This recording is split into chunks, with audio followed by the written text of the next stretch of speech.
Assalamualaikum warahmatullahi wabarakatuh. Pertama-tama dan yang paling utama, marilah kita panjatkan rasa syukur kepada Allah Subhanahu wa taala, karena berkatnya lah kita masih sempat melaksanakan salah satu kewajiban kita masing-masing. Pada video kali ini saya akan menjelaskan tentang sejarah Pancasila, salah satu materi di mata kuliah pendidikan kewarganegaraan. Nama Pancasila sendiri diambil dari bahasa Sanskerta, terdiri dari dua kata, yaitu panca yang berarti lima dan sila yang berarti prinsip atau asas. Dengan kata lain, Pancasila merupakan rumusan dan pedoman kehidupan berbangsa dan bernegara bagi seluruh rakyat Indonesia.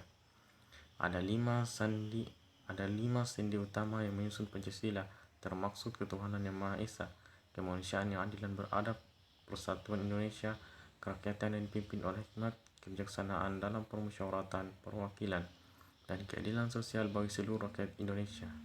Dan semua itu tercantum pada paragraf keempat pembukaan Undang-Undang Dasar 1945. Setelah sempat mengalami perubahan pada kandungan dan urutan 5 sila yang berlangsung dalam beberapa masa perumusan Pancasila, akhirnya menjadi Pancasila sebagai yang kita kenal sekarang pada 1 Juni 1945, yang lalu dikenal sebagai Hari Kesaktian Pancasila. Sejarah perumusan Pancasila dan lahirnya Pancasila berawal dari pemberian janji kemerdekaan oleh Perdana Menteri Jepang saat itu, Kuniaki Kyoso, untuk Indonesia pada tanggal 7 September 1944. Pemerintah Jepang lalu mendirikan BPUPKI, Badan Penyelidik Usaha-Usaha Persiapan Kemerdekaan Indonesia, pada tanggal 1 Maret 1945,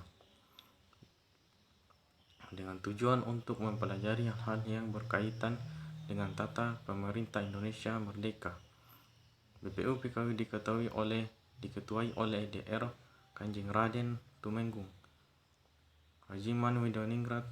Dalam pidato pembukaan kala itu, Dr. Rajiman antara lain mengajukan pernyataan kepada anggota-anggota sidang terdiri dari 74 orang, 67 orang Indonesia, 7 orang Jepang.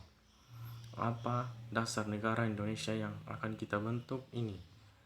Katanya. Sontak sejumlah usulan pun disampaikan oleh para anggota. Muhammad Yamin misalnya, dalam pidatonya pada tanggal 29 Mei 1945, ia merumuskan 5 dasar sebagai berikut: peri kebangsaan, peri kemanusiaan, peri ketuhanan, peri kerakyatan, dan kesejahteraan rakyat. Dia menyatakan kelima sila yang dirumuskan itu berakar dari sejarah, peradaban, agama, dan hidup ketatanegaraan yang telah lama berkembang di Indonesia.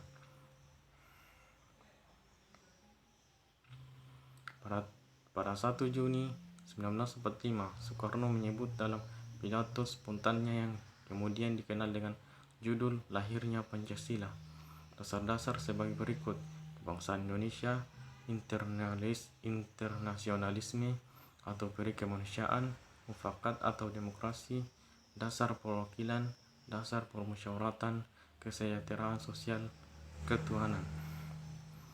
Sebelum sidang pertama berakhir, suatu panitia kecil dibentuk untuk tak hanya merumuskan kembali Pancasila sebagai dasar-dasar negara, mengacu pada pidato yang diucapkan Soekarno pada tanggal 1 Juni 1945, tetapi juga menjadikan dokumen itu sebagai teks untuk memproklamasikan Indonesia merdeka. Dari panitia kecil itu dipilih 9 orang yang dikenal dengan Panitia 9 untuk menyelenggarakan tugas itu. Rencana merdeka itu disetujui pada tanggal 22 Juni 1945, yang kemudian diberikan nama Piagam Jakarta. Setelah rumusan Pancasila diterima sebagai dasar negara secara resmi, beberapa dokumen penetapannya ialah: rumusan pertama, Piagam Jakarta, Jakarta Charter, tanggal 22 Juni 1945. Rumusan kedua, pembukaan Undang-Undang Dasar 1945, tanggal 18 Agustus 1945. Rumusan ketiga, Makadimah Konstitusi Republik Indonesia Serikat tanggal 27 Desember 1945. Rumusan keempat, Mukadimah Undang-Undang